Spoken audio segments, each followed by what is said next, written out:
l'artillerie française se révèle très efficace grâce au fameux canon de 75 au tir rapide. 20 coups à la minute.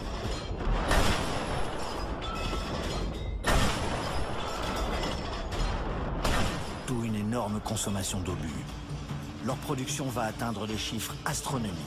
100 000 par jour. 200 millions d'obus de 75 dans toute la guerre. Et il faudra embaucher les femmes qui vont souffrir.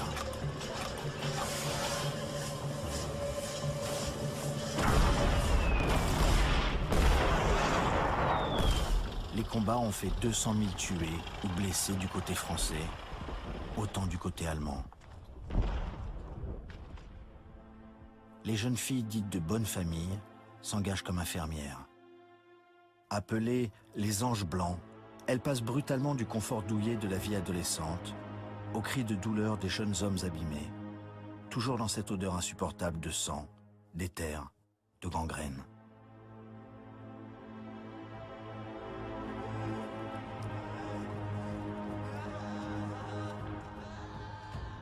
Pour tenir leur position, il faut que les hommes soient mieux protégés.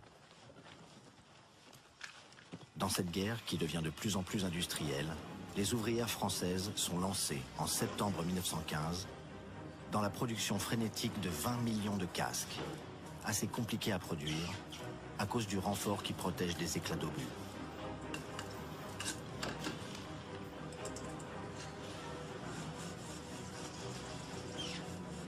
L'une de ces ouvrières est mise en scène pour remonter le moral d'un lointain soldat qui recevra ce casque avec un petit mot doux.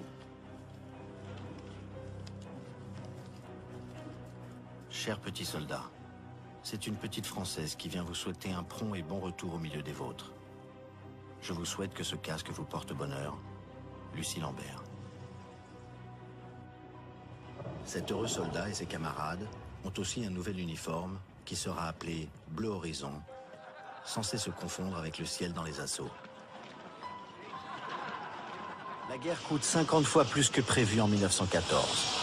Elle enrichit les industriels comme Renault, Ford, Krupp ou Citroën, qui produira dans ses usines du 15e arrondissement de Paris 26 millions d'obus.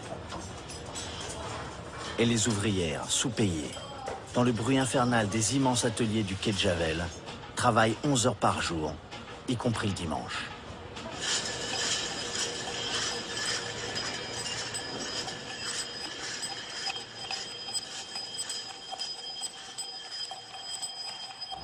L'armée russe commence à se mutiner.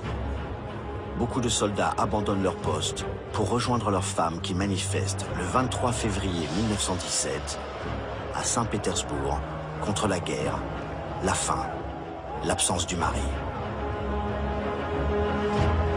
Les étudiants et les ouvriers se joignent à elles. Et c'est le début de la révolution russe.